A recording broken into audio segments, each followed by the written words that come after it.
Hey y'all, this episode of The Read is brought to you by Squarespace. Squarespace, of course, is the easiest way to create a beautiful website, blog, or online store for you and your ideas. Squarespace features an elegant interface, beautiful templates, and incredible 24/7 customer support. So start building your website today at squarespace.com and enter offer code READ at checkout to get 10% off. That's READ at checkout to get 10% off. Squarespace, build it beautiful. And now let's start the show. I like to touch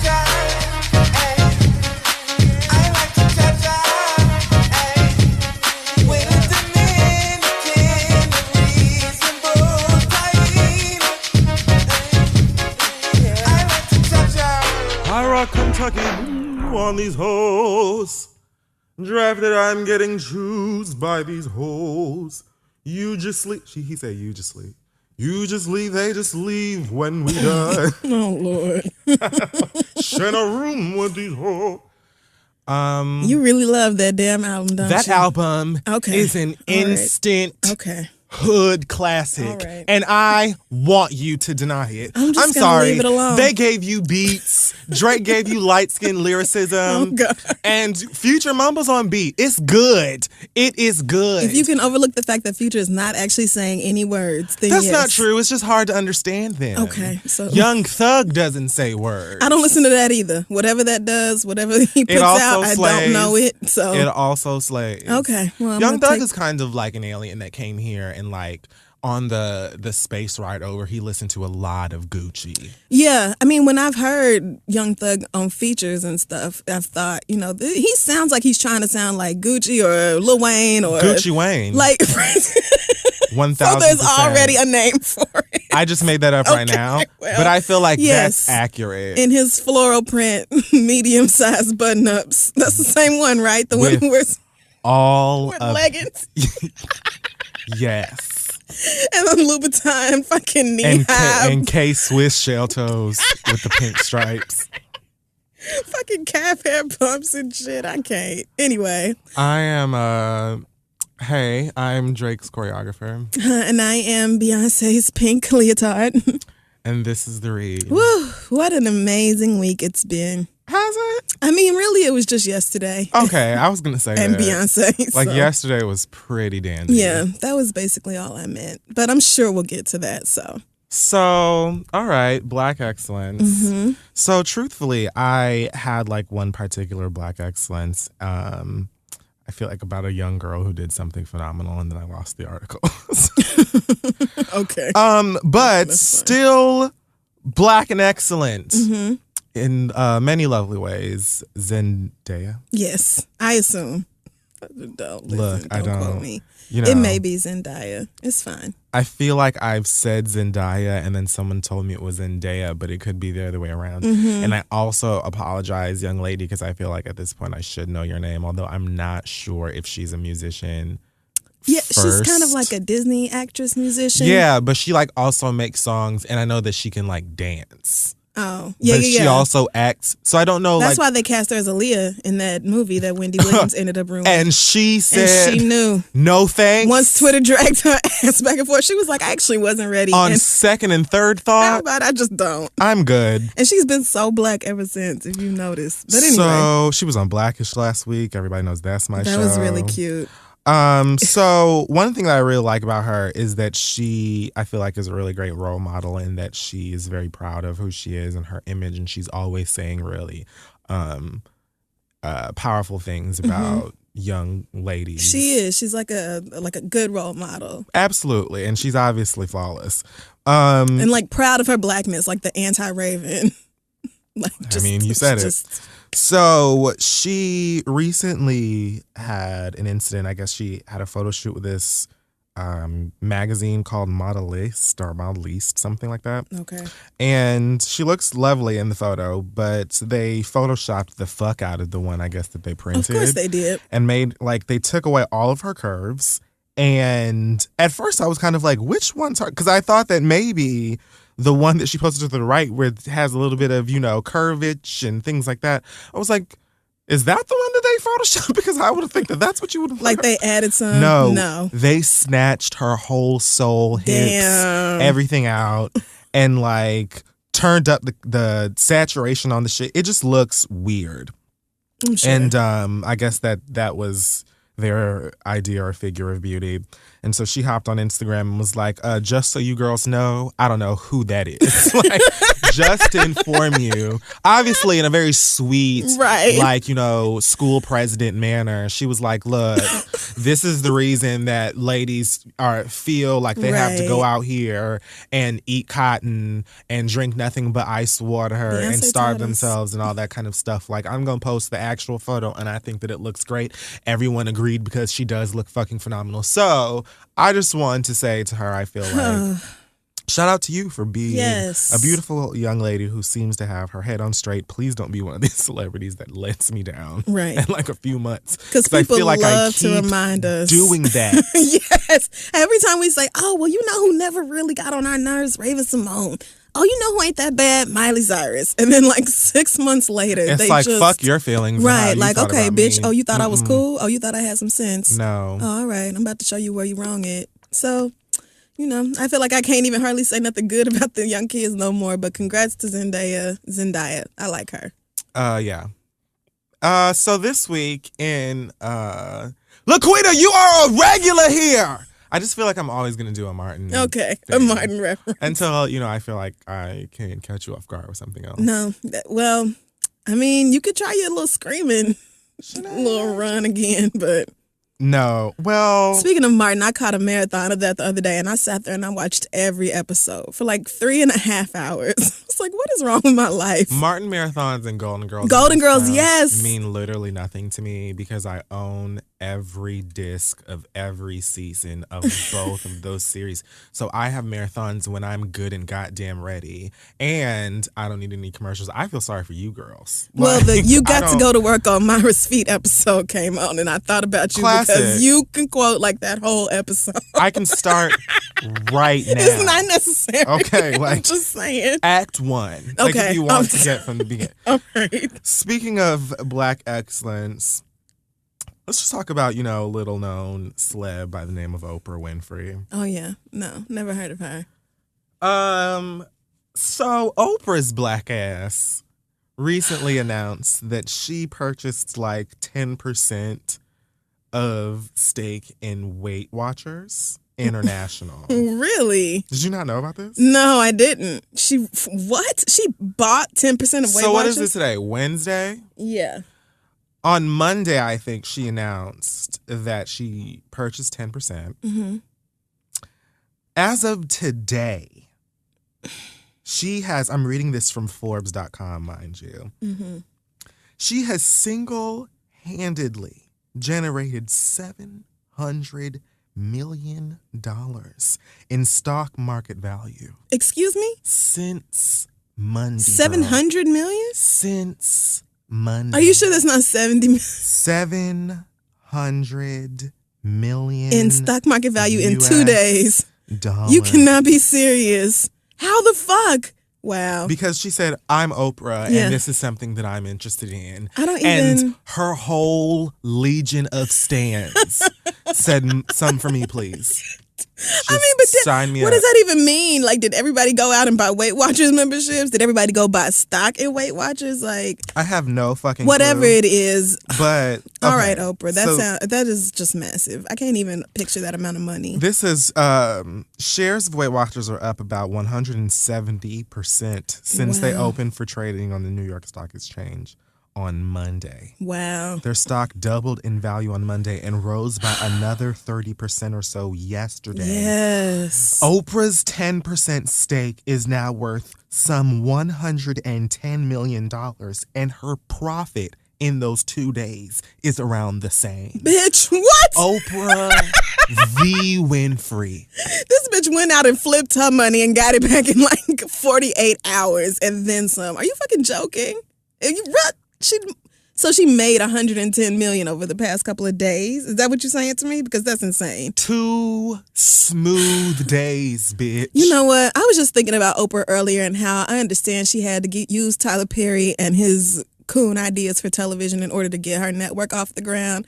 And now I feel like she's moving into like a more serious direction and doing stuff that she really wants to do, like Belief. Have you heard about this show? No. She has a new show on her network with like people of different like faiths and stuff, talking about what it means to believe in like these different stories and all this. And I feel like now that she has the network like doing well or doing better, now she feels like she can go out and do other stuff. Because at first I was just like, why would you create a network for Tyler Perry's bullshit?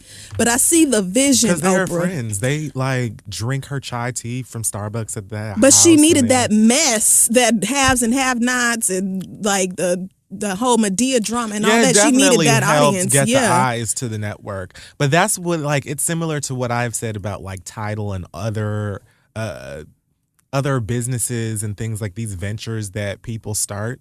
Like, let me watch from afar and see what's happening. But at the same time, we should give them a fair shot, because you never know. Like, things won't always be like, oh, hey, here's my new network or radio station or app or whatever, and it's just going to be the shit immediately. Right. No, I don't expect that. You need a year or so to see where things will end up, and sometimes it works for some folks and it may not work for other folks or what have you. But I mean, we're talking about Oprah. Right. And like, so see, me in the middle of poverty, of course I don't understand her long-term vision. Oprah knew she would have to sacrifice in order to recoup and come back stronger. Like, she knew. And now look at her. Bitch made $110 in 2 days. Like, I will be fortunate beyond all belief if I make $110 million in my whole fucking lifetime. Like, Oprah is on a whole nother level of money and success that the rest of us just can't even. Like, we're peons. And the beautiful and fascinating thing about it is that it's literally just like, that's all based off of influence. Right. It's all off of her name. Like, she's making all this money off her name. She was like, this is what I do now.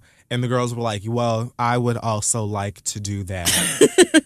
Yes, me too, please. That's it. Like, those favorite things and shit that she used to do on the show all of the time was just like, those would be like the highest rated shows of the season and shit like that, and everybody would die because they made it on that show and she would be giving shit away to people who deserved it. And all of those companies would always see some tremendous spike in sales. They would all get afterwards. like 500% sales growth or something. I just love Tate's cookies or whatever. Like, she would just this flavor of Bluebell is the shit, and it was just like you could never find it afterwards. Right. That is so inspiring. Bad I remember bitch. seeing, like, I don't remember if it was one of those behind the scenes shows that they did on OWN after the Oprah show ended, because I think it was. But they talked about how one of the sponsors they ran into was Apple when they tried to get the iPads that year, because Apple was like, we don't need to give Oprah no iPads, honestly. Like, we don't need to get the word out. Sales are just fine. Like, right. But eventually, I mean, I'm certain based off the strength of the name Oprah Winfrey, they were like, well, you know what is it to a boss, really? Like, give out the iPads if you so choose. And then, like, niggas would just, like, flip out their skin at them Oprah. Don't let me do this, because I'll sit here and stand for her all day. Right. We just... What can you do? Bad bitch. I love her. I don't know if I want to keep in the vein of Black excellence or save. I mean, I just love that these are like the positive end. stories. Yes, something else good happened. Let's leave that for the end. Okay. So Sierra's not pregnant. That's not bad news. It's fantastic news. I mean, why I'm not would she even be? sure why that came up. Aren't they like on a no sex zone? They doing some Call it whatever you want to call it. Abstinent bullshit. Like, I mean, I understand not having whatever. I've done this already. The point is, it's like women just can't have a big meal at Chipotle without someone being like, oh, that hoe is pregnant. Wait, so she ate a little bit and somebody thought she was pregnant? I don't know. I guess she's had like, it looked like she may have had a little bit of a tummy in one picture. I don't know why. But, I mean, the photo that I saw, she didn't at all look pregnant. So it was one of those things, I guess, where people are like, we're bored. Let's make something. I don't know. Yeah. But she, I guess, it must have become such a large story that she felt like she needed to come forward and say something about it.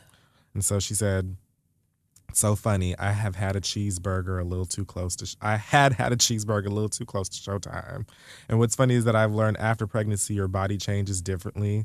And I can have a salad and it'll be like, junk. The point is, I'm not reading this whole thing. I was about to say, is this an Instagram statement? Because I don't need it. No, she said this on Russ Parr. But, it's literally what I said. And Beyonce goes through this maybe every other month. If it's not her, it's some other celebrity where it's just like, you don't have a flat stomach today. You must be pregnant. I don't know why that.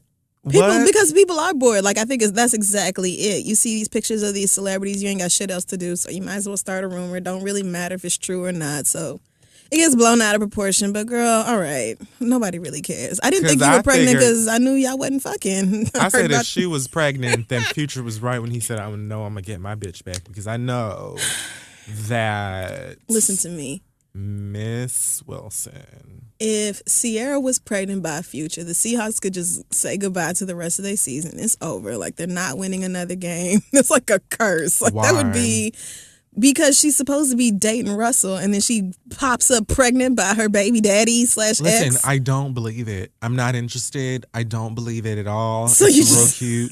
But so the whole relationship. Have a good time. So you don't even think they're pretending to date?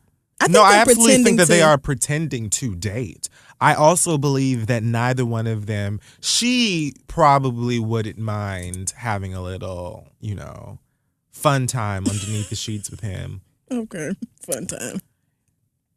On the other hand, I feel like he is focused on sports. Yes, I mean, he's a quarterback of a football team. So. And that's fine. Okay. And so she wants to have someone on the red carpet that's handsome and, is nice to her. And he, needs to have a girlfriend. So okay, all right. That's just my personal theory. It's nothing against either one of them. But I just don't believe it, and I'm not interested either way. All right. Well, congrats on not being pregnant, I guess. I didn't it's really not think even you were that anyway.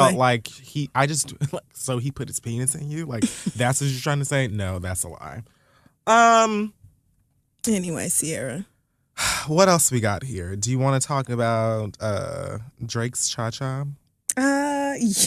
You know what? We might as well. So everyone loves Hotline Bling, apparently. It's been number one for weeks and weeks. Everybody except Drum. Everybody except Drum and probably Meek Mill. Well, yeah. So the video came out this week. It was colorful. It reminded me a lot of the fruit flavored Mentos and Calle Ocho. Pastel colored lights. Okay. And Cuban bread. But what is a coyote show? That I didn't get. Calle Ocho. Oh, Calle Ocho show. Yeah. Right. Not show, just Calle Ocho. Okay. 8th Street in Miami. Okay. No wonder I didn't get it. I thought it was a video game. No, it's it's just a block. It was real I don't know. I think that was kind of what I expected of Drake. What I didn't expect was the little corny ass dancing throughout. That's the only good part about it. It's adorable. I love it. I don't even understand how people don't like it. I think it's so cute. But I feel like most people liked it. To the point where I almost was like, okay, girl, it's not that deep. It wasn't. I thought that it was cute. And the great part about it is that he's just showing his personality again. He knows he's slaying the rap scene. He knows that these niggas can't touch him. He's got a full beard and a little bit of muscle now. So he's fully prepared to take your bitch and hers too. He's all filled out. And so it's just nice to he's just dancing and having fun and not taking himself seriously. And I feel like that's what we love about Drake, is that he's not out here trying to necessarily prove that he's that nigga that will run up and shove a gun in your mouth. You know what I'm saying? And he's not scared of being corny and making fun of himself. Right. He just is having a good time because he's going to make money and take your hoe anyway. So it's And of course, niggas on the internet ate it up. People have been and all the different little parodies and stuff. Did you see the Cosby Show one? I knew from the first time that I watched the video that this was going to be a million memes. I knew that, Dominican community or, other Latin people were going to get a hand. And he knows that shit too. You know what I'm saying? Knew Washington Heights was going to eat 1,000%. Absolutely. And, I feel especially because of, he knows. You can tell when you think about, the Meek Mill thing. Yeah. You can tell he's thinks about these things. Like, a lot of his moves are calculated. He knows that he's meme heavy, and he understands, like, and he thinks that that shit is funny. Again, he's having a good time, and he's prepared for you bitches to turn him into a GIF. Yeah. I say GIF, fight me. So nobody is gonna argue with you about that. I don't give a fuck, because people love it. It's GIF, not in this house. Not in this mouth. So Aubrey, he's so adorable. He's just, I love him. So Drum is the artist who recorded the record Cha Cha, which Hotline Bling samples. And I actually didn't even catch it until he said something about this. Yeah. And once he did, I was like, oh shit, bitch, that is Cha Cha. Like, yes, I had no idea. Too. So somebody pointed out, and I was like, you damn right. Like, I have been trying to put my finger on it. Like, where have I heard this before? So, you know, he came forward and said something on Twitter about, you know, how he did kind of feel like his record got jacked, but at the same time, he was cool with it, and he performed in Toronto and so on and so forth. So I love the Cha Cha song. And, you know, I feel like he is still doing quite well on his own. Erykah Badu tweeted him back and was like, we loved Cha Cha first, you know, fist in the air and love your soul and put a little cocoa butter on it or whatever she was talking about. She's like, so great. Even though she remixed Hotline Bling and not Cha Cha. But Hotline Bling, like her remix of Hotline Bling was everything too. But like, she remixed Hotline Bling and not Cha Cha. Well, so I mean, girl. She knew. Right. I'll be watching the Soul Train Awards because of her. You know she's hosting, right? Yeah, and she's hilarious, so that should be interesting. I'm hype. But anyway, drama. But yeah, you know, Drake came out and said something about it that I found very interesting because personally I thought it didn't make no damn sense. Okay. He said, you know, like in Jamaica, you'll have a rhythm and it's like, that's a beat in case I know what a rhythm is. Okay, but you well, I mean, context clues. Rhythm. Nice. It just goes there. And it's like everyone has to do a song on that. Imagine that in rap or imagine that in R&B. Imagine if we got one beat and every single person, all these guys had to do a song on that one beat. So isn't that a remix? See, the thing about like dance hall, it's a dance hall culture, reggae culture, all of that is completely different than hip hop. Like, you have people who just make those beats in Jamaica and put it out and everybody just grabs it and they do what they want with it. You don't have an artist who brings their own beat or a producer or somebody that has their own thing and then everybody just jumps on it. Because I mean, people do that, but that's not what he's saying about this beat. So comparing it to like dance hall, did he not have permission to do this? Do you even have to have permission? I mean, I feel like he would be a fool to be Drake and not like, have whatever cover clearance. The clearance It probably aspect wasn't to it. Drum's. Is Drum still independent? Because it may have been up to his label, so it may not have even been up to him. But I doubt that he was just like, I'm just going to take this very unique beat and just do this whole thing with it. Right, because people noticed immediately. Like, it wasn't, and I don't think Drake has even tried to deny it. So why people were like, oh, it's he this did the cha-cha in the goddamn video.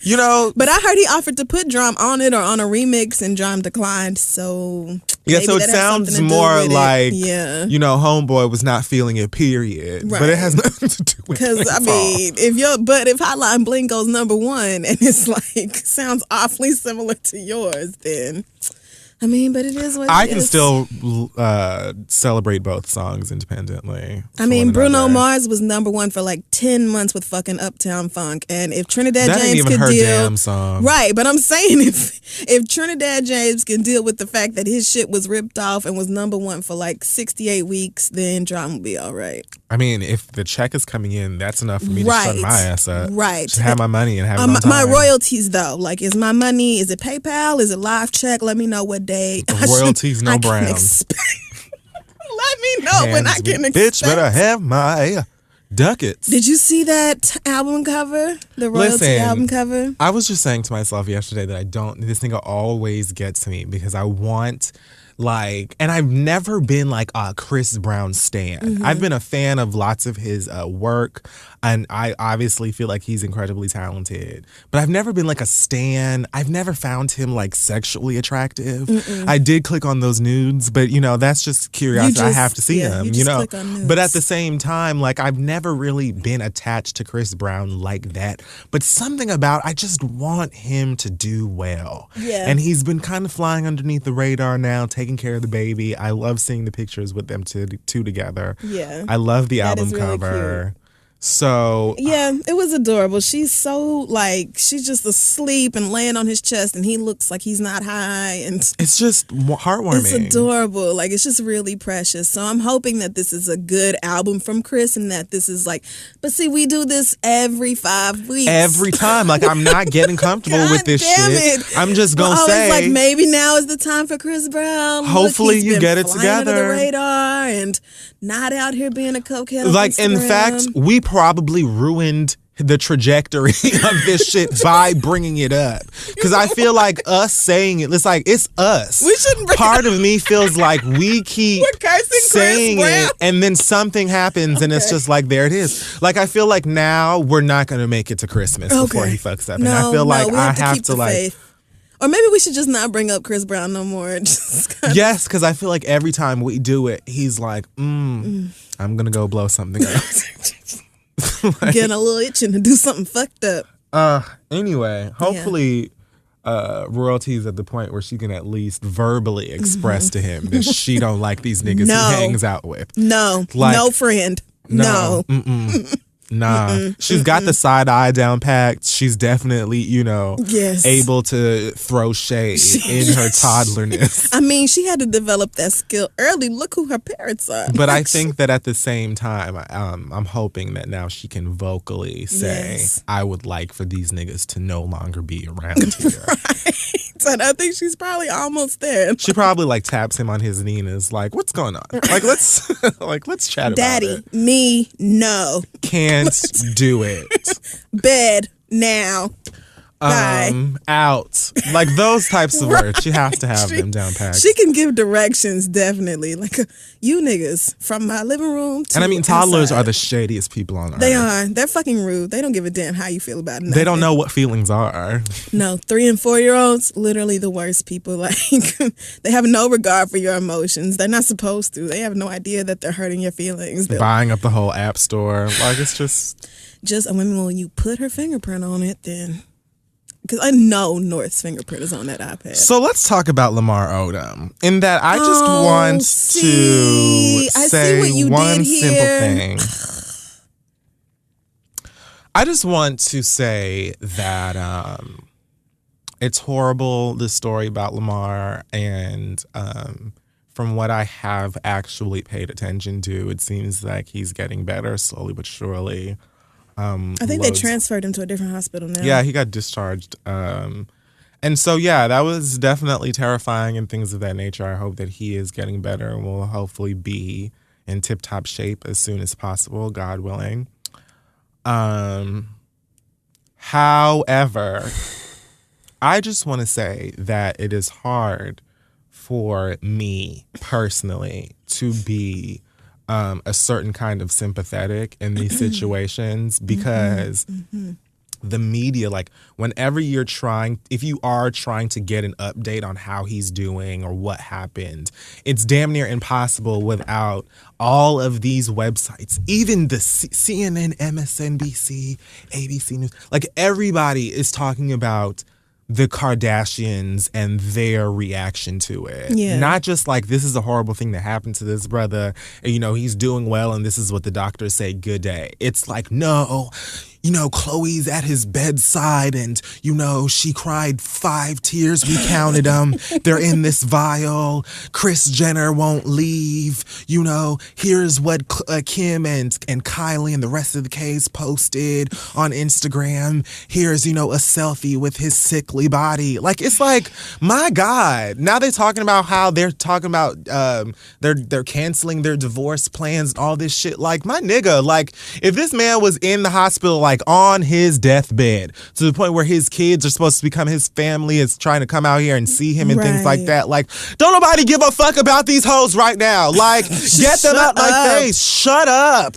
Like, can we just be focused on this man and his health and him getting better without it being an episode of this goddamn dumb ass dead horse of a fucking program? We get it. These bitches are pretty and they have all of these businesses and they ain't going nowhere until they're good and ready. Fine. But it's like, fuck. Yeah. Shit. But the only reason white people give a fuck about Lamar Odom is because of the Kardashians. Right. Like, they don't even actually give a damn about his life. Before the Kardashians, like, I don't even think most white people knew who he was. Or if they did, he was just like, oh, some basketball nigga. Like, they don't give a fuck about him at all. They only give a fuck about who can generate clicks to their website. I don't care. Who can sell copies of magazines. It's about fucking human decency. It should be. That's what it should be about. Like, and if this isn't like a divorce, this nigga didn't stub his toe. He wasn't like, he didn't have an allergic reaction to something at Taco Bell. Like, it's not even like trivial celebrity bullshit.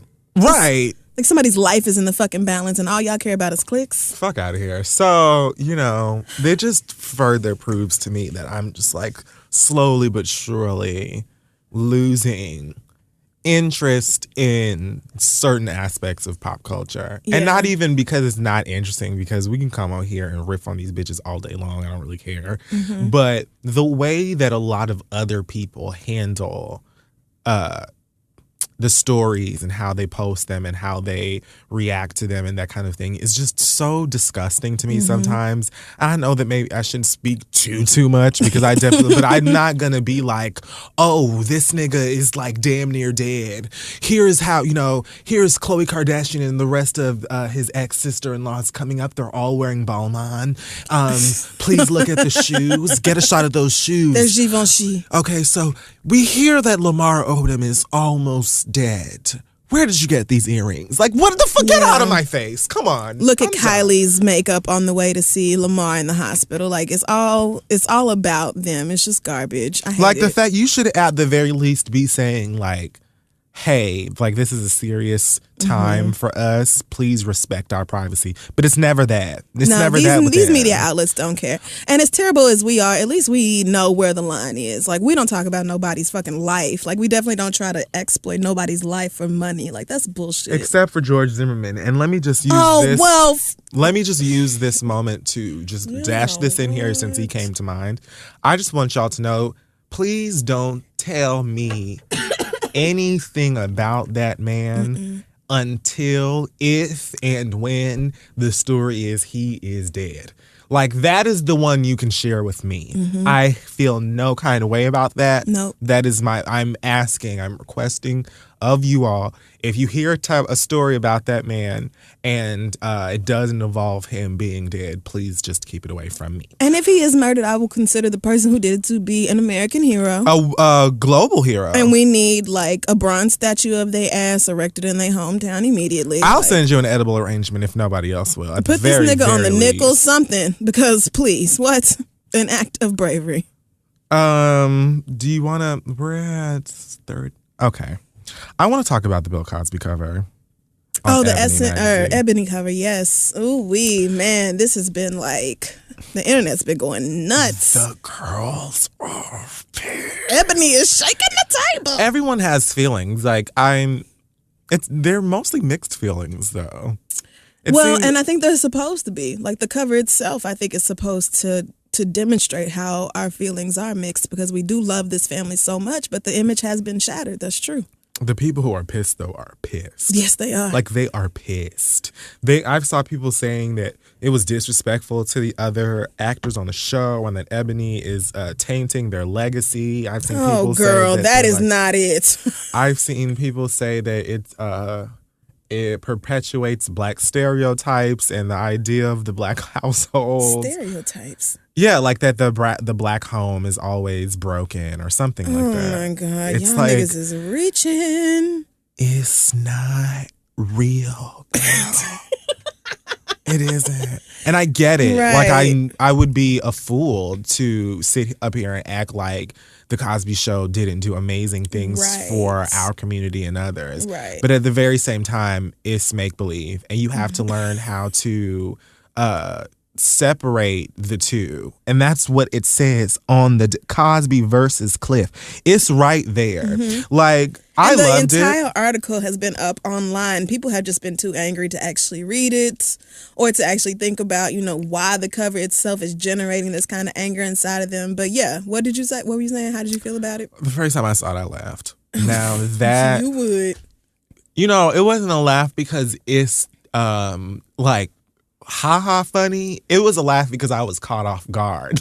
Like when I first saw it, I was like, bitch, they went there. Me too. I was like, damn. I was taken aback. Ebony got real. I did not know how to react to it. Because Bill Cosby's been on the cover of that magazine like 6 times. So I was surprised that they actually just came out and was like, nah, let's talk about it. That was bold. It's like, it's a very intense photo. I think the person, whoever's idea it was, however they executed it, shouts to you.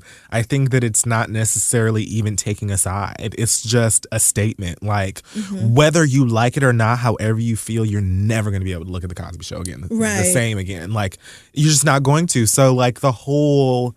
everything about it, everything around it, the legacy has been broken, and that ain't got nothing to do with nobody but Bill Cosby. Like, they've snatched the shit off of so many networks. Those are syndication checks and things like that people may not be able to see anymore because of this man's actions. Like, the whole view on that show is broken. And and they put the source of the crack was right over his face. Like, it was not ambiguous at all. It was just right there, the whole meaning. Right there in the image. I think it's important to, like, if you're super upset about this cover, remember that, like, it's called The Cosby Show, but the family you loved are the Huxtables. That is not Bill Cosby and his family. He is not married to Felicia Rashad. Those are not his kids. Raven is not his step grandchild or whatever the fuck. At perfect example. Raven was on her own damn show talking about she couldn't get a job because she was black. Now, I don't know if you got into that, so Raven, but yes, there was do you remember that episode where the woman Chelsea went in with the hidden camera for the interview, and she was like, she don't hire black people. Yeah, no, it's not real, girl. It's not. So Bill Cosby, who we have all loved as Dr. Cliff Huxtable, he is not Cliff Huxtable, and y'all have really got to separate that man from that character, because that's why you so angry. You think Ebony is attacking Cliff Huxtable, and they not.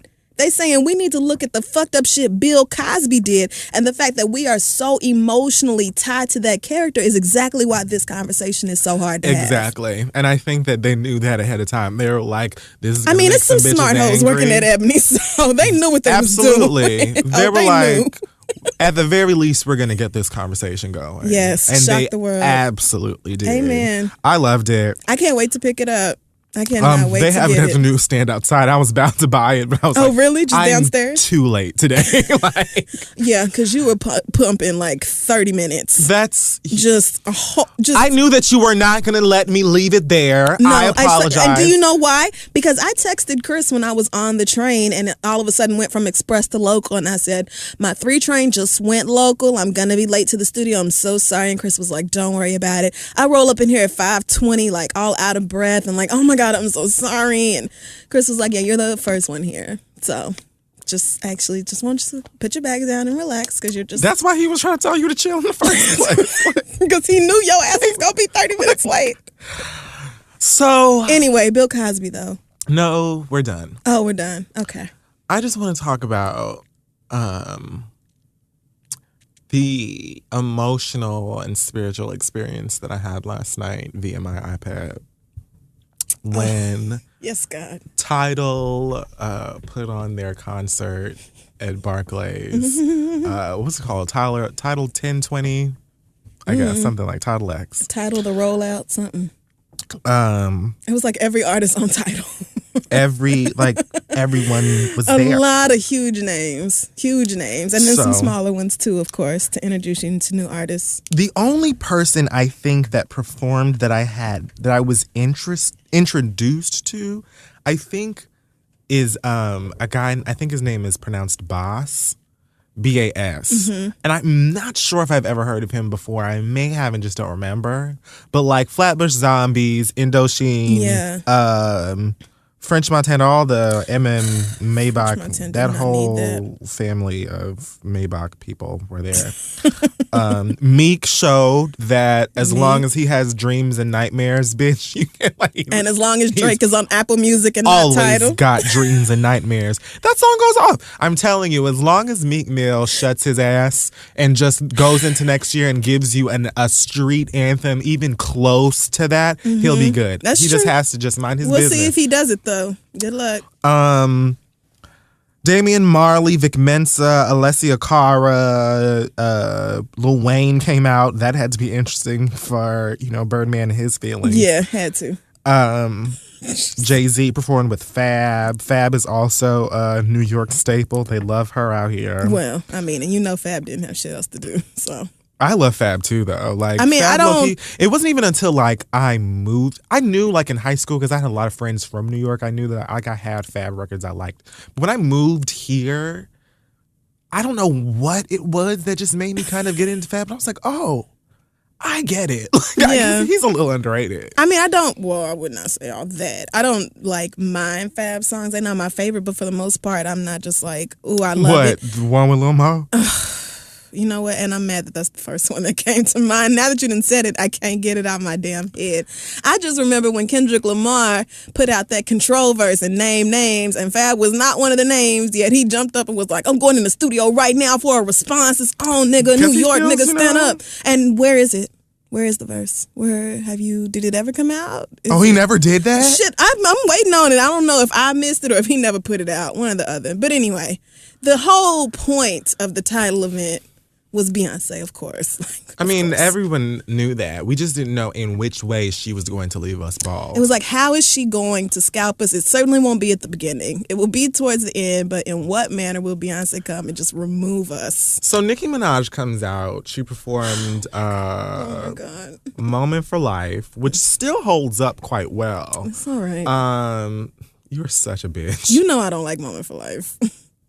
I mean, the lyrical part of it, like the rap, you don't like the verses? You know what? It's mostly the chorus. It is. It's probably 80% the chorus. Okay. I'm just not into that whole sound. Yeah, I'm not crazy about Nicki Minaj singing, but I mean, it is what it is. I don't know. It was something about hearing her talking about, coming from Queens and still hood. And it's like, oh, wow. Like, that song is when she started. Like, she's like this huge bitch. Like, it's just, it was nice. And she looked amazing. She looked so good. She always looks she usually looks, these days especially, flawless. There we go.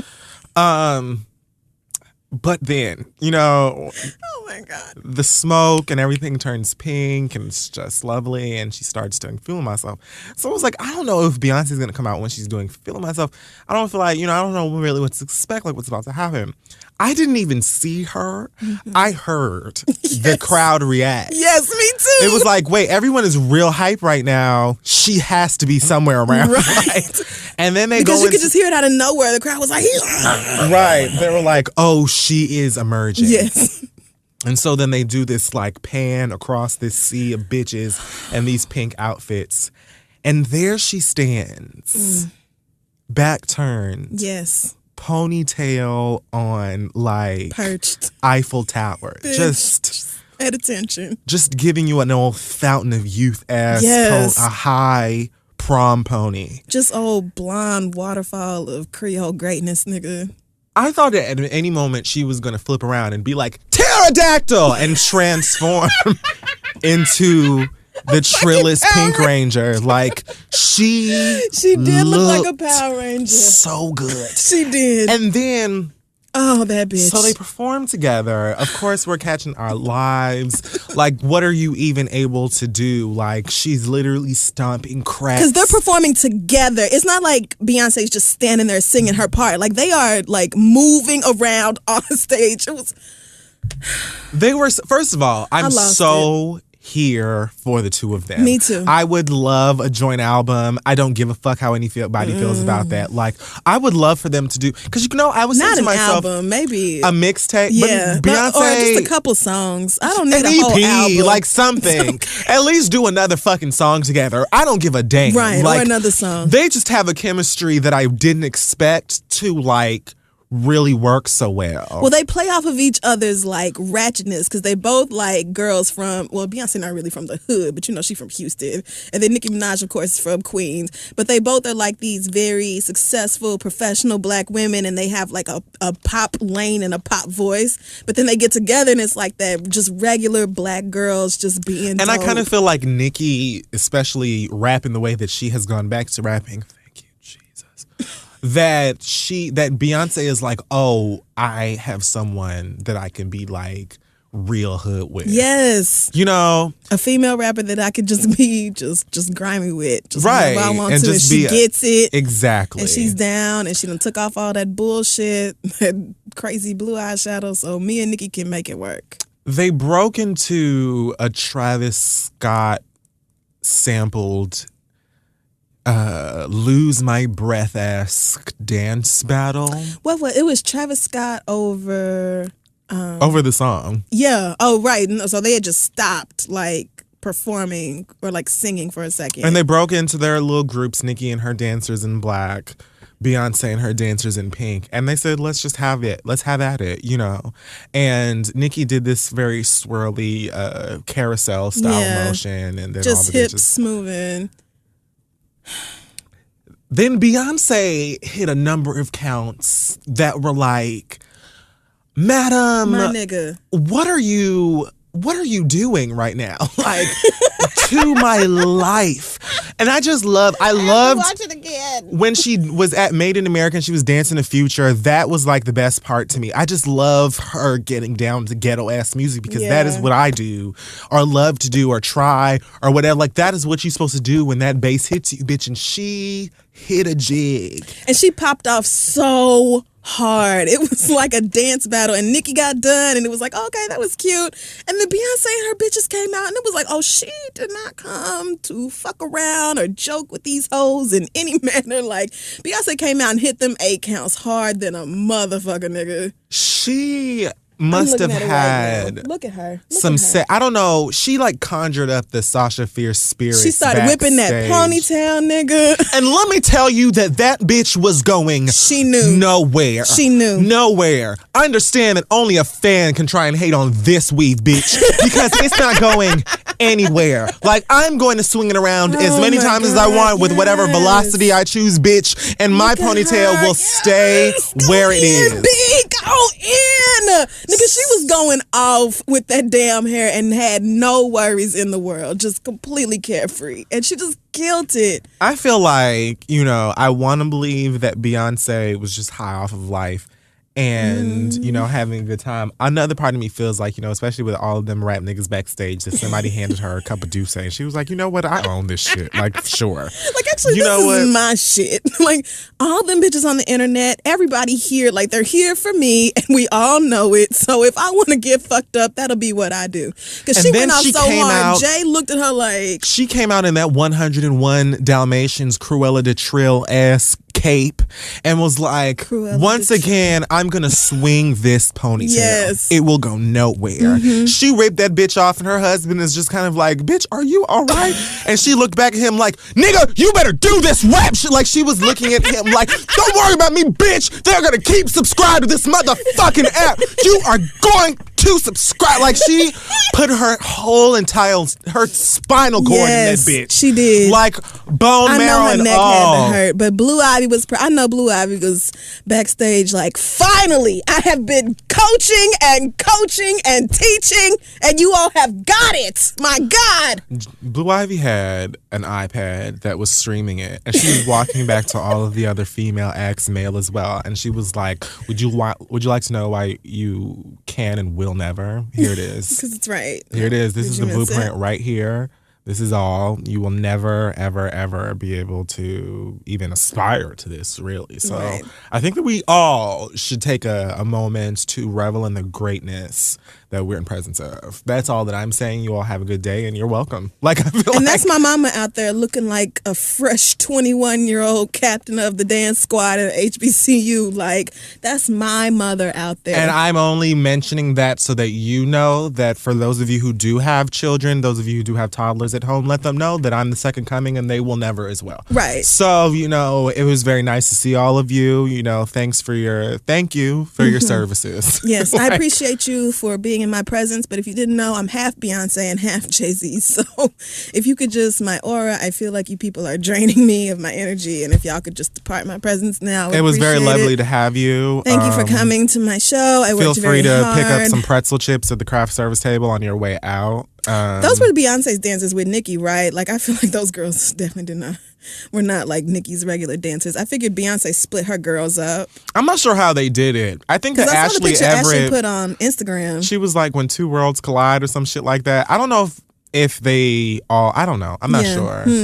All I know is that it gave me fucking life. I wasn't ready. I wasn't even expecting it. Like, she didn't even perform any of her own songs. No, she didn't. She just showed up for her husband and for Nicki and was like, all right, well, that's good enough. Am I here or am I here? Shit. I can't stand her. Like, I just can't. I can't.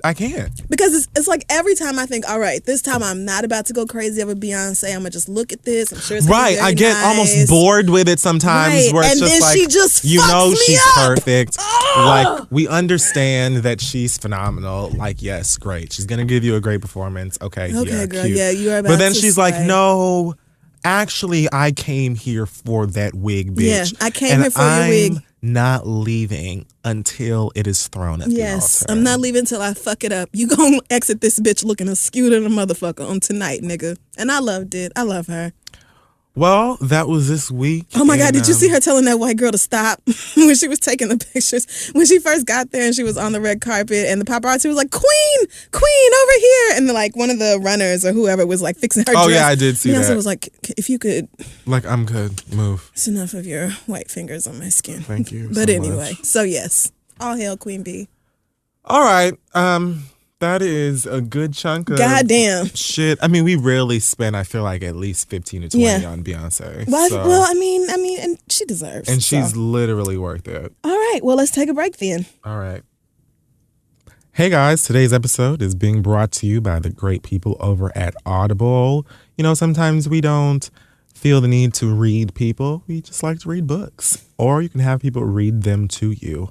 Audible.com provides over 180,000 audio programs from the leading audio publishers, broadcasters, entertainers, magazine and newspaper publishers, and business information providers. The app's free. It works on iPhones, iPads, Androids, Windows phones, all of those newfangled things. So go on over to audible.com because they're offering a free audiobook of your choice and a free 30-day trial membership. That's audiblepodcast.com/read.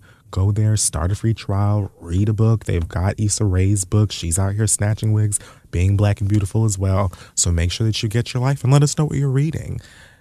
Let's get back to the show. So we're back like fat snacks. Okay, and now it is time for our listener letters.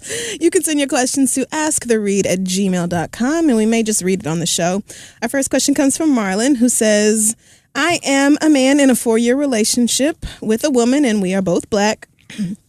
Congrats. The bedroom is starting to get boring. Well, I was introduced to anal sex by 2 different women before I started dating my current girlfriend. We talked about sex and all the things we liked, and head and anal were the things I specified that I wanted. You should be specific, but I think I know what he's talking about. My girl told me that she was going to do these things, but she wanted to date more first, and I thought, cool, that's a valid point. 4 years later and a 2.5 carat engagement ring, I've just started getting minimal head, and we still haven't done anal. During the first year, this is what straight men write us about. During the first year, I purchased videos to learn the proper way to have anal sex. And she Oh, that is so useful. He was being thoughtful. That is very, hats off to you. And she purchased a set of anal trainers all on her own. So, of course, I thought she so was y'all sincere. are ready to go. I thought she was sincere. What the fuck is an anal trainer? I guess it's like something to gently open up your booty hole, Like a butt over plug? time. Well, I think it's probably something like it gently stretches your asshole, like you wear it for the extended There's no period. gentle stretching. Well, listen, I don't know. I'm just going based off like anal trainer. I think it's training your asshole to like stretch open. Yeah, we'll just use the words. So anyway, my God. We've never used these products though and have never watched the videos. So when I proposed, I could have sworn that I was going to get one amazing night of sex with the anal that I've okay, go ahead. Always dreamt of. Of course I didn't. She stayed up all night texting her friends.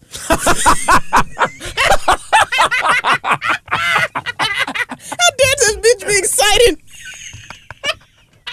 He thought that he was about to get a good old He thought he was getting that booty hole. A back and she was door like, show. And I she have was bitches like, to text. Excuse me. I have to create my bridal party I have to group send message Sandra right now. a Snapchat. You are joking? sex for what? I'm I have calling to put my this mama. ring on the gram and the book, please. When I got time to fuck. Anyway, we're not even done with the question.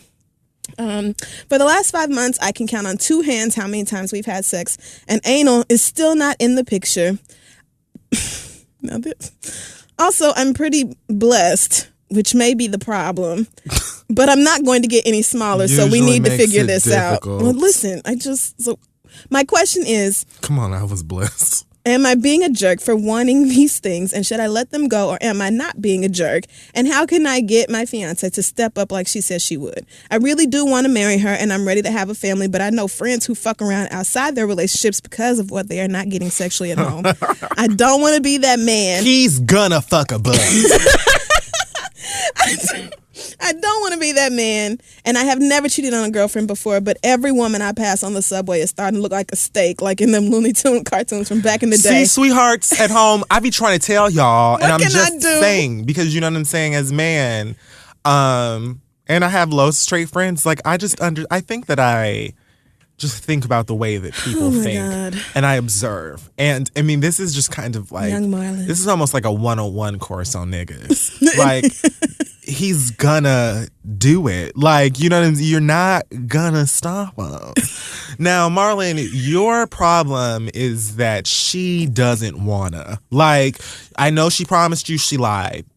Like, she lied to you. She was never interested, probably. Like, if it's been 4 years and you have tools and instruction manuals and like high priced lube and all of this shit, and she still isn't interested or she hasn't done it yet, it's because she doesn't wanna. She may be saving it for marriage. I know. She's not. I know some girls who are, or swear they are. Like, if she was saving it for marriage, then she would have expected that.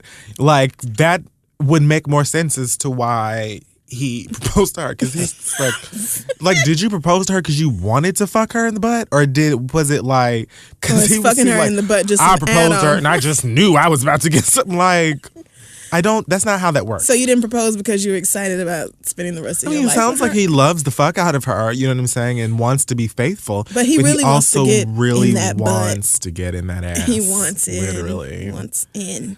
I think that you should definitely express to her that this is something that you want to do, and at least try and get her to try. My nigga, if you have been doing all of this like research prior to the activity and stuff, you know that your dick is larger than you life, whatever, then you know, like, he very clearly, at least, you know what I'm saying, he's out here like, look, I know that this may not be the greatest experience for you at first, but I'm willing to work with you. Okay. You know what I'm saying? Like, he seems like he's at least trying to, and she's not interested. Because, I mean, like, he's not been like, oh, I'm gonna accidentally put it in the wrong hole and no crazy shit like that. Like, as like they'll some of do. them have tried, so I heard. But it seems like he actually like put forth effort and was like researching into the best ways to do this and all this, and she's just not really feeling it. If she isn't, I think that he should say to her, like, listen, this is something that I really, really like, and it's something sexually that is, you know, important to me. And let's try it out. Like, it really is something I want to do. Like, you've already stated that. So at this point, she's bullshitting to me. I'm going to assume she's nervous about it, because for me, anal is a no-go. So if you mention anal to me, I'm going to let you know right now, you might as well find another relationship. Because I'm not it might as well be. No. There are plenty of lesbians. I'm sure they love do. to do that. But that is jumping out the window. It's none of my business. Like, I am not going to do that. So if you feel that way about anal, it's best that you go find another girl now, because I cannot promise you that one day I'm going to be willing to do that with you. But like, if you haven't had the conversation with her, like, look, I love you. I think you're amazing. This is just something sexually. And sex is important. Yes, it is. In a relationship, it is very very important to be pleased and to be satisfied sexually. And so that is something that you really want to do. At the very least, I feel like as your partner, she should give it a try. If you've been faithful, if you're a good boyfriend and all of those things, try it out. Now, if she tried and she hates it, that's a completely different conversation. And I can't say, of course, I'm never going to say, oh, well, then go find somebody who's going to do it. Like, is anal sex worth losing this girl or losing your engagement and stuff? That's you. That's a question that you would have to answer. I'm going to assume you love her more than anal sex, and I understand the desire. You might not. I just thought maybe, because, you're proposing to her and not to anal sex. I thought maybe you cared more about your fiance than you do about fucking in the ass. And I just want you to know that, like, you can't, I would say, encourage her or be like, let her know that this is something you really do want to do. But if it comes down to she doesn't like it or she doesn't want to do it, then you have to ask yourself if it's really that important. But she don't know until she tried. Like, there's nothing, especially if he has a huge penis like he says he does. Please don't think you're going to put your giant penis inside my booty hole. But bitch, you should have said that shit 4 years ago.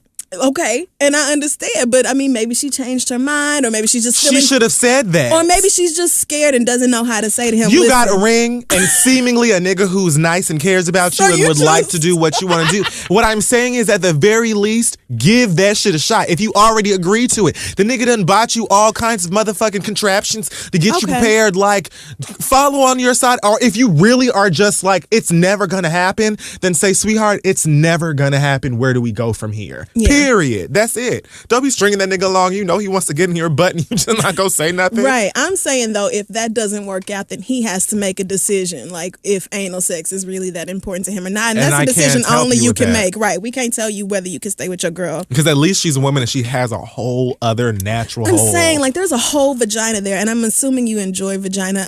I know that it differs from the ass in certain ways, but still. Anyway, good luck to you. Start with, fingers one by one. Oh, look at you providing tips. Index. Yes, some beginner's tips. But she's got anal trainers, so clearly they're on some expert shit. Well, let me Google anal trainers. No, we don't even need to do that. May not even Let's be what just we move think on. it is. Marlon, let us know what happens. And God's grace. So it is what we think it is. Anyway, all right, I thought so. Next question comes from Livia, and it says, oh, this is for Kid Fury. I recently subscribed to your YouTube channel, and I love the neon videos, especially anything involving Square Enix content.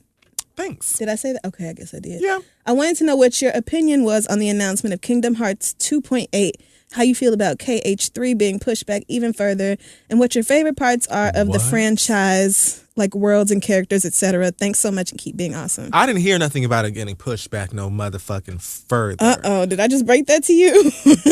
I don't know if I'm going to have to do my Googles. When was it supposed to come out? They never said. That's the thing. So I can't imagine that it's been pushed back any further. They've really never, I don't even think there's like a release window. They just said that they're going to try and get it out as soon as possible.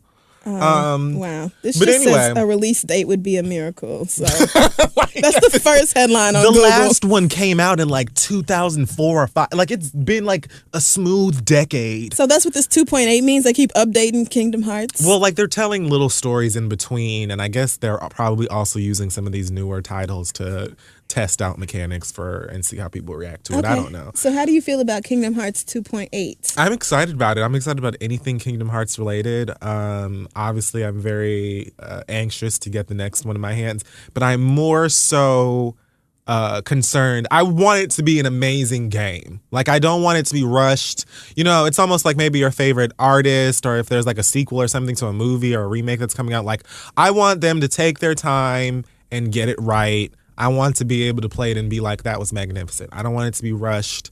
Be patient, whatever. There's plenty of other shit to play out here. 2.8, obviously, I'm very excited about it. And also, thanks for watching Neon. And I'm going to try and get some new titles up there as soon as possible. I'm thinking maybe we'll do something for Halloween. I don't know, either on Twitch or the YouTube channel. But yes. Do you have a favorite world or character? If I knew one of them, I would give it. But you know who Donald and Goofy and Mickey Mouse are and Minnie. They're on that game? It's a game that literally, it mixes like Final Fantasy and Disney. Let me Google Final Fantasy. So it's kind of like a Final Fantasy-esque game, but in the game itself, I can't believe I'm explaining this to you. In the game itself, you travel to like different worlds and you're supposed to like basically save these people, but the worlds are based on Disney films. Okay. All right. It's fantastic. It's very deep. It's kind of confusing, but it's like, it's a fun time. Okay. So do you have a favorite world or no? Sora's my favorite character. I think my favorite world... this is rough. It's like asking my favorite Beyoncé song. Oh, damn. Really? Jesus. Fuck. I don't know. I'll think of it and I'll answer that before the show's over. I feel like I was put on the spot. There's so many of them. All right. So do you want to do one more or should we move on? We've been in here for a while. We can do one more if it's not too long, I guess. Well, although my read probably won't be too lengthy. Okay. Well, let's just try. This one says, my name is Snowflake. Oh, right. It's a fake name. Sure. And I'm a 23-year-old white girl living in New York City. I wanted to ask you guys what your thoughts are on neighborhood gentrification because I live in Washington Heights. And my white roommate and I are just about the only Caucasians on our block. I'm sure. We moved in 2 years ago because after leaving our midtown college dorms, it was all we could afford besides Brooklyn, but fuck the L train. I'm just letting you know, white girl, you setting yourself up for people to drag you for that. But anyway, largely we love it here. We're really close to the trains. Our pace is big and clean, and we've gotten very into Dominican food. This includes 2 very smiley emojis. So, yay. But it is delicious. It's good. Yay. But we get a lot of hate and hostility from our neighbors. Besides the catcalling, we've gotten hateful notes on our door, been spat at and shouted after on the street, and refused service at the deli. I know a lot of white kids who graduated with me and live in other pockets of Harlem and Brooklyn have the same experience.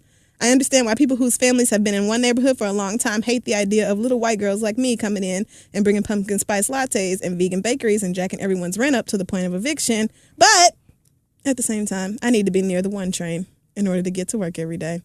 Is that what it literally says? And my block is one of the only places I can afford. This has been on my mind lately, and I totally trust and respect you guys and your opinions. I would love to hear your thoughts. Thank you. You are amazing. That's from Snowflake. I really loved the Agrabah world in Kingdom Hearts. I was also really fond of the... What words are these? Agrabah from Aladdin.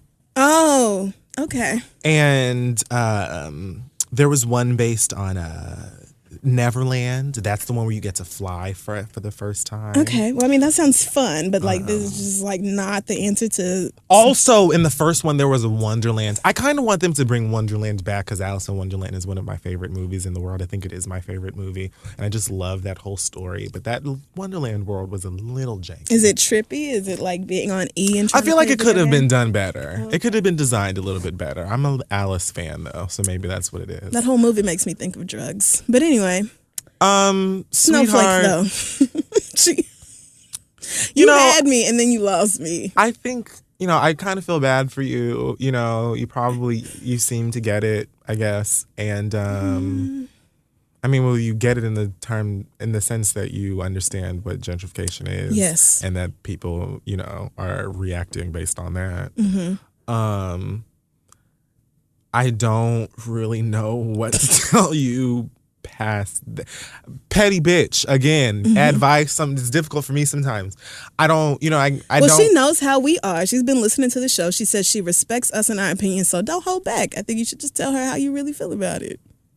You can't, given the history that we have as races, different races. Yes. And then not even just that, but in this city especially, gentrification is on Huge. some other shit. It's insane. I've never seen anything like it, ever. And so, it does aggravate people, and you have to understand that sometimes when people see you, they're reminded of that, and it probably is a reaction to that. Now, I don't think that there's any excuse for it. I'm not gonna say that people should just mistreat you or deny you a fucking deli sandwich, or they definitely shouldn't spit at you and things like that. But at the same time, there are probably places, I don't know if that's legit just the only place that you can live, but because I don't know you or your bank account or whatever, and New York City is extremely expensive. I get it. But I don't really know.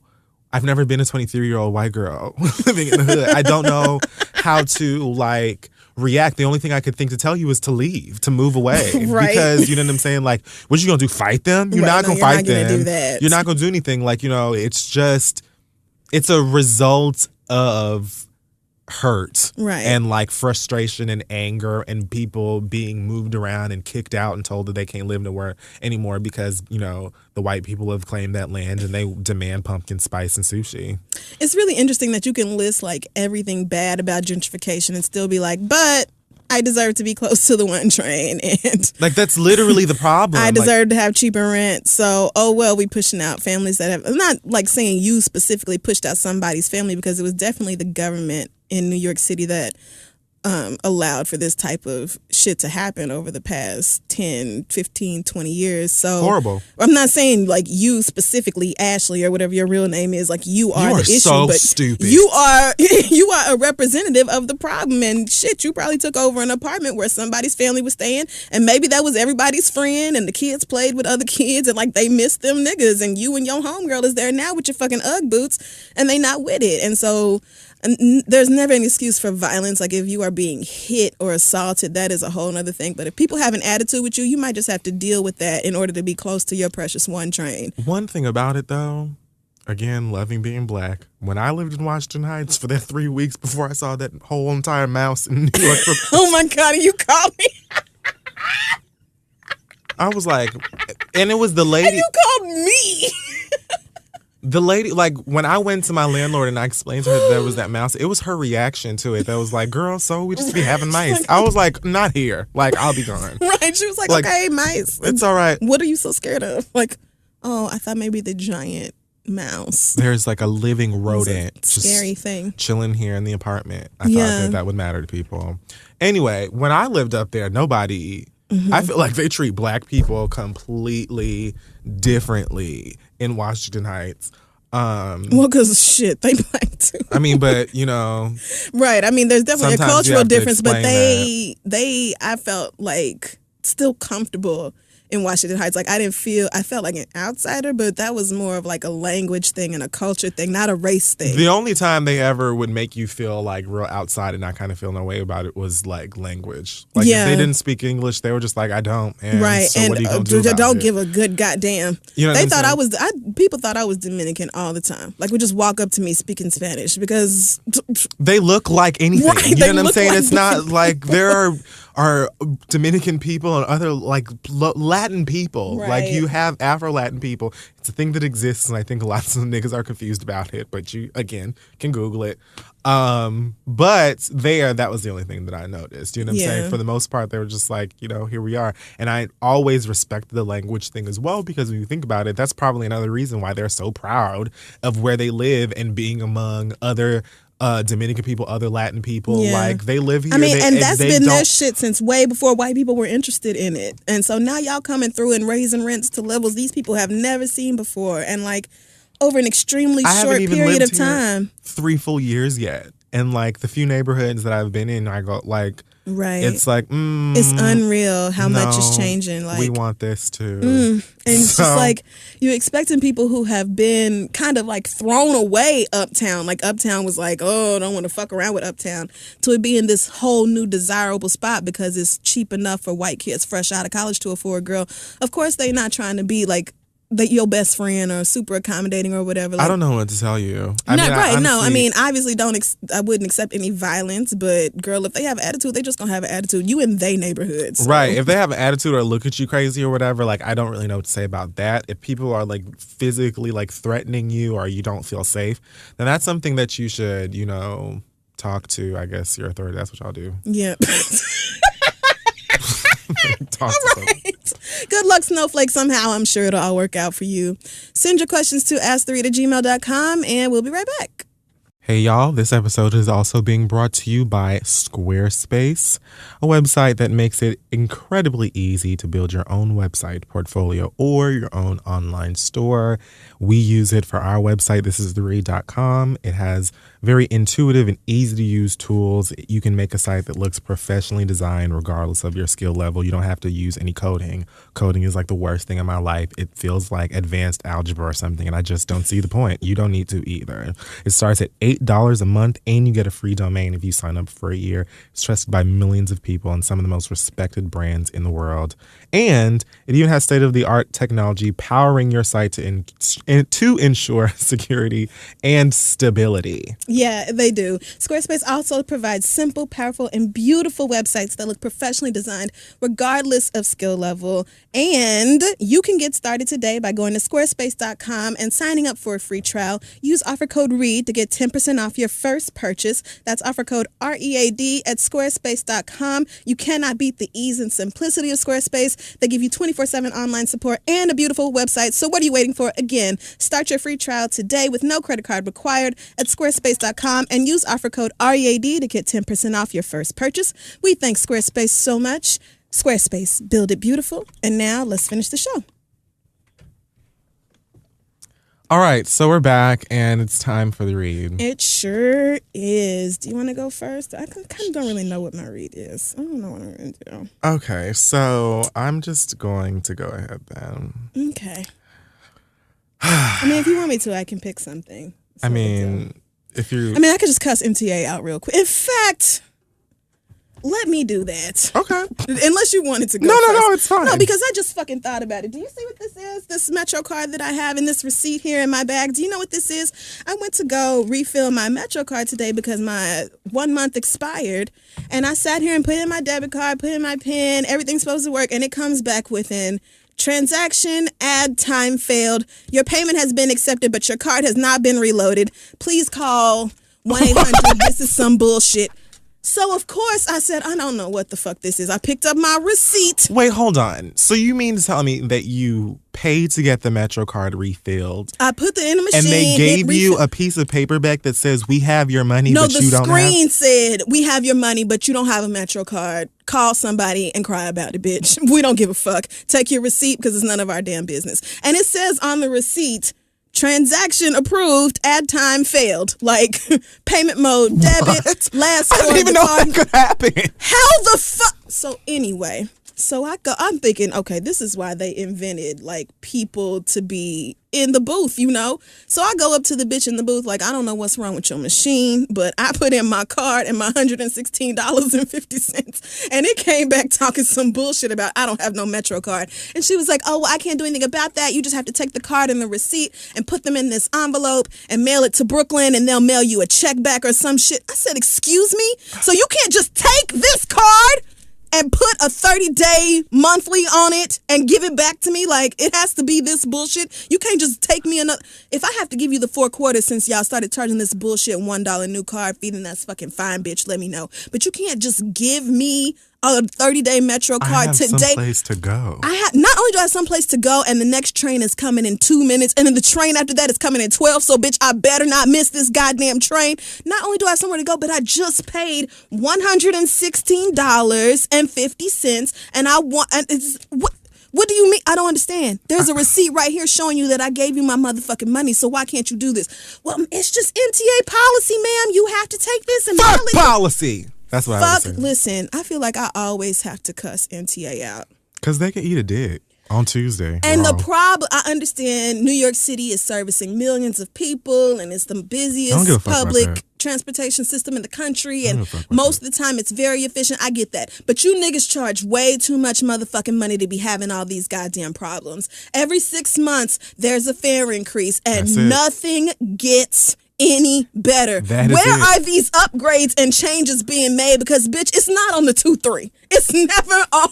It's not. That 2-3 swinging all the way up through Bronx, all the way through the middle of Manhattan and through Brooklyn. They're not changing a goddamn thing on that. It still smells like old ass sardines and toes.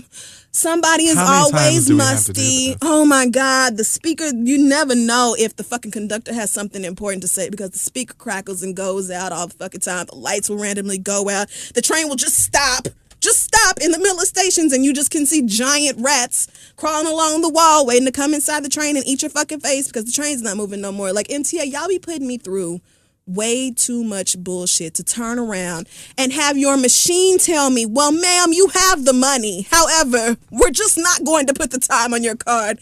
MTA always trying to charge niggas more money for the same bullshit. Ain't nothing getting no better. Ain't nothing improving. And then you have the nerve to have this machine tell me that not only did we take your whole ass $116, but we're just not going to put time on the card. How is that even an error that a machine can have? Like, the whole point of this motherfucker is to put the card in and come back out with another one. How can you take my money and not put the time on the card? And how is it that the bitch who's 6 feet away watching this whole thing happen can't just give me a replacement card so I can go on about my fucking day? I had to get a whole nother Metro card because it wouldn't even let me refill this one or put money on it. I tried to put it back in the machine and it was like, this card is bullshit. You need to call MTA. Okay. So now I can't even use this card. I got to buy a whole fucking another one. I got to put $10 on it because I need to get on this train now. I ain't got time for y'all's bullshit.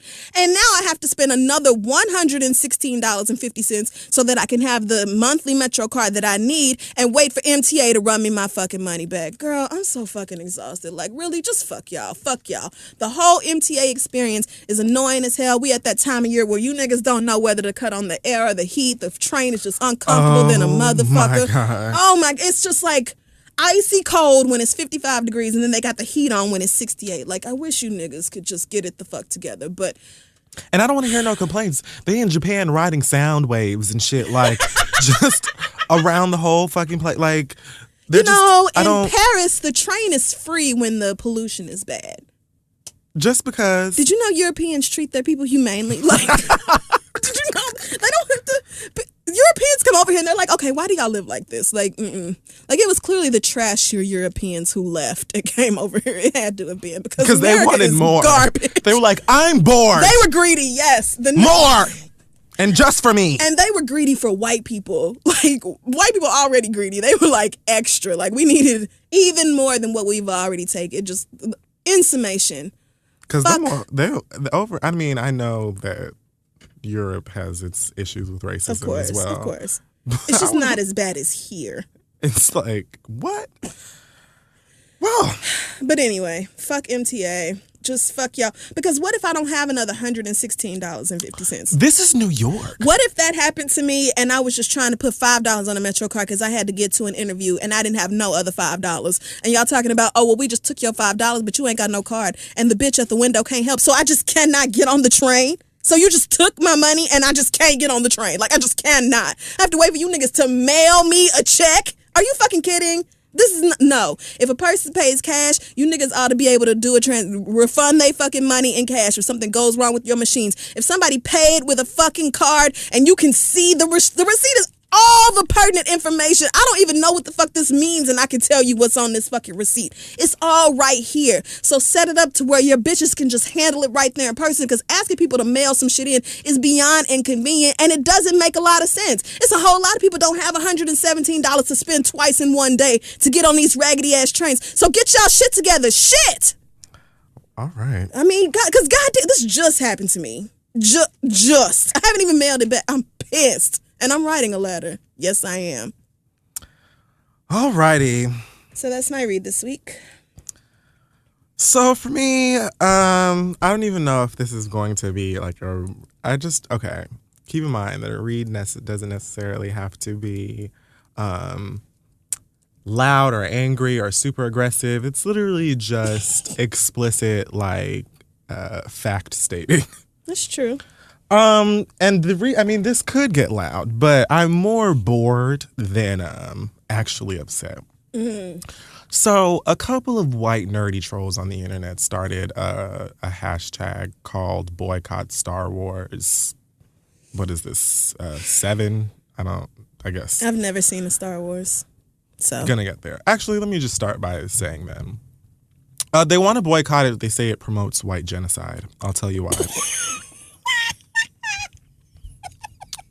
What? The new one stars, I want to say his name's John Boyega, who is black, and he's playing the lead. Okay. I think he's like a Jedi or something. And he's also like, it's kind of like a duo between him and a woman named Daisy Ridley, who's playing a character named Rey. The trailer just came out this week. It looks absolutely phenomenal. I got my ticket. I'm like ready and raring to go. I was never, though, a big Star Wars fan. I had seen like The Phantom Menace, whichever one came out in like 99 or something. With Jar Jar Binks? Right. That was the one. I wasn't impressed. And, I came to find out that was the one that most Star Wars fanatics were like, it was trash. Yeah. I saw like clips of that. I never saw the whole thing. And I had seen maybe bits and pieces of the original movie, but I had never seen anything past that. So maybe last year, whenever they announced that Lupita was going to be in the new one, I said, well, let me take a trip down to the Best Buy. And I literally purchased these two I bought every movie. Of course you did. And I watched all of them in machete order or whatever the geeks call it, like the perfect order to understand or whatever. So I'm prepared for this next film. And I actually did enjoy it. You know what I'm saying? Like, so you saw the first one from like the 70s? I think it was the 80s, but yeah. Oh, I don't know. I saw the first original 3. I watched the remakes or the prequel chapters or whatever you call them. I was going to say, these are all prequels, right? The prequels all came out after the original? Yeah, the prequels came out after the original 3. So it was like an original trilogy and then it was like a prequel trilogy. Oh, okay. And so this next one is what happens after the original trilogy. So it's like a brand new thing. Okay. Oh, all right. Right. So so black people are in charge and killing all the white folks? I don't think that's what is happening. The white genocide thing is dramatic. Oh. I'll get to that. I was about to get on. So a poster for the movie, I think, came out. I mean, the stormtroopers, like the villainous soldiers, are all dressed in white, but I don't think that, like, anyway. One of like the newest poster, I guess, came out either early this week or last week. And some dumbass niggas on the internet, some white boys, started this whole thing. And I guess they're saying that because this stormtrooper is black, it promotes something in the other and it's racist and you just off like I can't even remember the ridiculous like kids shouldn't think that a stormtrooper would ever be black or a Jedi. I don't know. It was just the dumbest, most fickle, just boring shit. Just complaining to complain. So I want to first point out that I'm, again, a new Star Wars fan. This had to have happened within the last 365 days. So, it's good. I don't think that I go at that hard for it, but I do quite enjoy it. And, I'm excited for the next one. But even me, without very much knowledge of the franchise, could have told you Billy D. Williams was in the original 3. Sam Jackson was in the last 3, the prequel trilogy. Fucking James Earl Jones was the voice of Darth Vader. I didn't know that. Negroes have been all up and through this movie in all parts, good, bad, in between, whatever. So not only that, but for you to be complaining about this black man playing this role now means that you aren't even much of a Star Wars fan because we've known about this. The nigga has action figures. He has like toys at Dwayne Reed and shit. Like he's out here. You know what I'm saying? He's good. This is not any new information. It's not anything brand new. So if you were that big of a Star Wars fan and it mattered to you, that you would have complained when you first found out that the nigga was going to be in it. Right. You're doing this because you living in your mama's basement, eating Chef Boyardee out of the can. She's upstairs getting fucked by the sheriff. You don't know who your daddy is. And you just have internet access that you're probably stealing from somebody across the street, and you feel like to make yourself feel better about your shit life, you have to hop on the internet and just antagonize people because they can't find you or it's the internet and you can do all of that rough and tough talk on the internet or whatever. What are you going to do about it? And you probably are catching life now because so many people reacted and took that shit seriously that it gained life. Here I am now talking about it and that kind of thing. And really the only reason I'm mentioning it, not even because it's racist, because I've said all of the reasons why complaining about that shit don't even make no damn sense. You're doing this for attention. I want you to know that you are bored. You are boring. You're probably like perpetually lonely. You have like no like hopes, no prospects, no job, more than likely. You're probably just living a shit life in some flyover state, and you just have nothing better to do than to troll people. Like, I get it. You know what I'm saying? That's actually probably true. Find a new angle. You guys do this every time a new movie comes out that's based on a superhero or it's based on some, spaceship shit, and you see like a black face in a leading role, and the first thing that you can think to do is get mad about it. I always bring up Rue from the fucking Hunger Games when you dumbass bitches were complaining about her being black when the bitch was black in the book. Like, it was like I was surprised that she was as light as she was. And you were complaining that she was black. It's boring. Find something else. If you're going to be a troll, stop using troll tactics from the fucking 80s and 90s. Like, y'all, from the 60s probably. Like, y'all just be mad that black people have jobs. And you probably aren't even upset about it. Like, you just, like I've said already, like, I feel like there are a lot of white people at this point who say racist things, not even because they genuinely hate black people, but because they genuinely need attention. And they know that if they say some shit like that, enough Negroes, enough blogs or whatever will like pick up on it, and they'll feel like a celebrity for a day. That's why, actually, I'm not even going to say his name again, but I just want you to know that I'm on to you. It's boring. It's lame. Bitch, if you were a fan or even a fraction of a fan, you're going to go see it anyway. You're going to go watch it anyway. Yeah. And even if you don't, there are plenty of fans, white, black, Asian, Hispanic, who are going out there dressed as all the Chewbacca's and Han Solos and Princess Leia's, and they're going to be there on time, and they'll have a good time. God willing. Like, your opinion and your perspective is pathetic. Just like find something better to do. Go to Job Corps or like, I don't know, like pick up a hobby or like, I don't know, like maybe. Well, white people think everything is theirs. So, but what I'm saying is, I don't even feel like that's what this is about. Like, this is like legit trolling, and we especially, like, they just don't care at all. Like, they just want to piss people off and get a rise out of us. You couldn't possibly care about that character being black, bitch, because why would you complain about it now? We been knew he was black. Even people who don't watch Star Wars knew that the nigga was a lead. Like, it's not new information. And even if it was white genocide, girl, how? Like, how? Most of the characters in this bitch are still white. What are you talking about? Like, you're just trying to piss people off. Black people, people of color in general. We have to start, even white people that like read books and understand it and, consider themselves allies. We have to stop letting individuals like this get this type of attention. We have bigger things to worry about. It was not going to stop Star Wars ducats, our franchise anyway. There were so many white Star Wars fans that were like, have a good time with your boycott, sis. I'm showing up on December 18th. I'm sure the real fans are like, so listen, I'm seeing every movie. It doesn't. I'm gonna go. It's like a Beyonce tour. I'm going. I don't give a fuck what you niggas said. I don't care about the reviews. If Beyonce's coming to my town, I'm there. Those white fans, they had their lightsabers in hand, taking pictures like, you bigots have a great time. Like, they don't give a shit. Like, stop. Find something else to do. The black community, the Asian, Latin community, the Indian community, women, gays, we don't have time to be like nurturing you and the fact that you don't have nobody to love you. Like, that's not our business. Find something better to do. And we have to stop giving these bitches life. Like, we fall for it over and over and over and over again. Like, sometimes we have to learn to look at this shit for what it is and just laugh at these hoes and move on. That's why I love when Black Twitter will sometimes take these things and turn them into comedic hashtags and just laugh at you bitches. Like, even sometimes that doesn't deserve any motherfucking attention. Like, that's why I've been saying, just snatch the view. Like, girl, we don't need Raven. Like, it's all right. She's gonna be Raven forever. She'll have her little money or what have you. Like,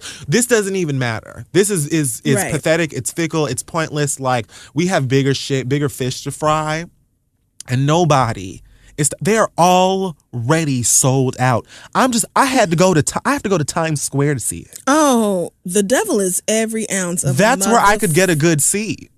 Wait, so you. Because I had to see it in IMAX. Big movies, like epic films like this, I feel like if I don't go see it in an IMAX theater, when there's one available, it's almost like, for what? So, but the IMAX for that weekend that it's coming out, I wanted to go to Lincoln Square, but my seat would have been shit.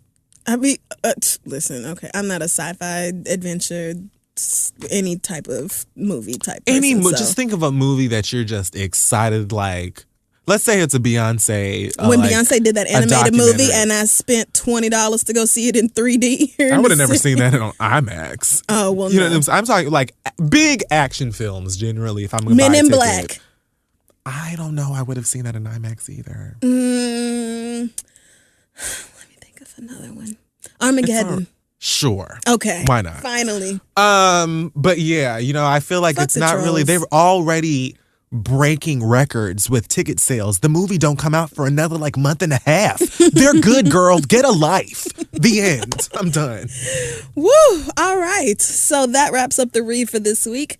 Make sure you follow us at This Is The Read on Facebook, Twitter, and Instagram, and check out our website, thisistheread.com, for links to every episode and bios and upcoming show dates, etc., etc. Speaking of shows, we just left St. Louis, thanks to those of you who came out. I'm glad you brought that up. So let me just say this. Thank you so much to everybody who supports the show, who buys tickets and comes out. We get so excited, to see you and, participation. And it's generally a very fun time and everybody kicks it together. I had a good time in St. Louis, generally, for the most part.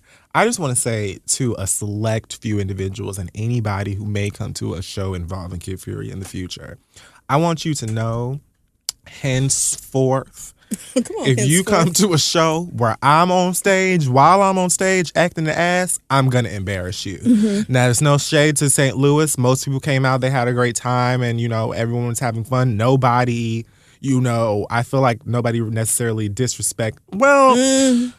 I was going to say nobody really disrespected me, but at the same time... a little bit. Because the girl who was popping that gum, I thought she wanted you to fight her.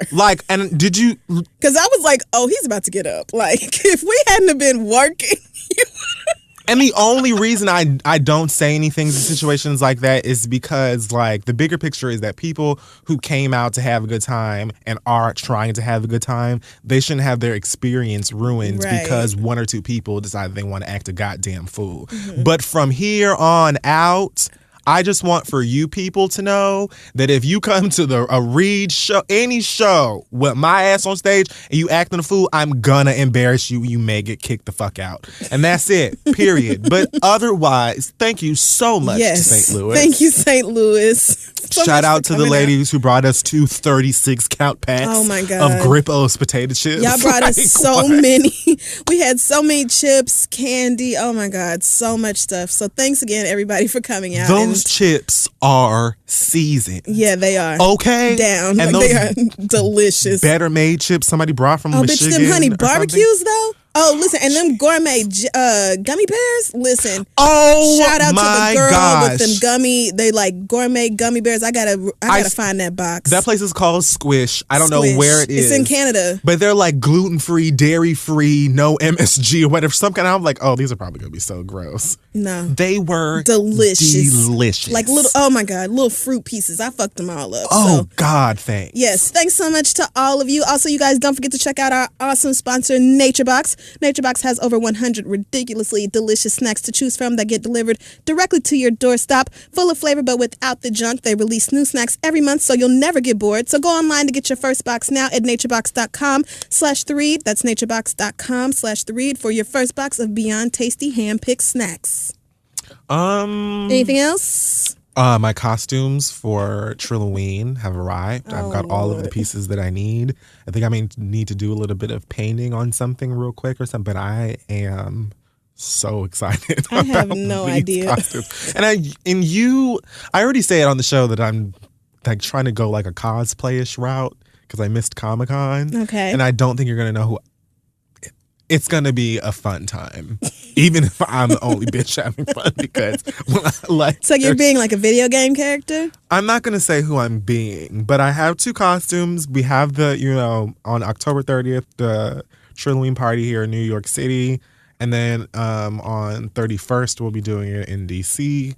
You can go to Trilloween, that's TRILLOWEEN.com to get a ticket if you would like. You don't have to wear a costume. You can wear, your plain clothes, but you'll always also be the girl who didn't want to wear a costume. So, but it's up to you. Right. It's not required. And speaking of upcoming events, November 15th in Charlotte, we will be there to do the Read Live. Tickets available at thereadlive.com. Cookout.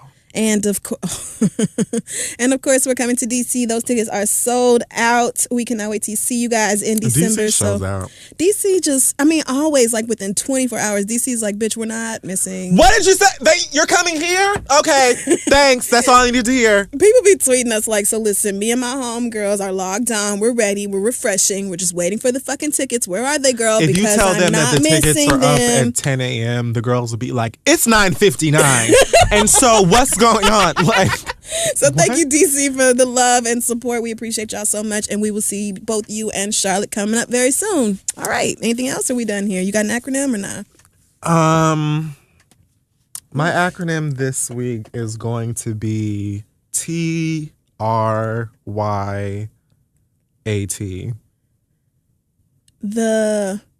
Nope. Sure. Tumultuous grace. Try your anal trainer. Just give it a shot. Just try it out. Oh, God. Okay. We will see y'all next week. Bye.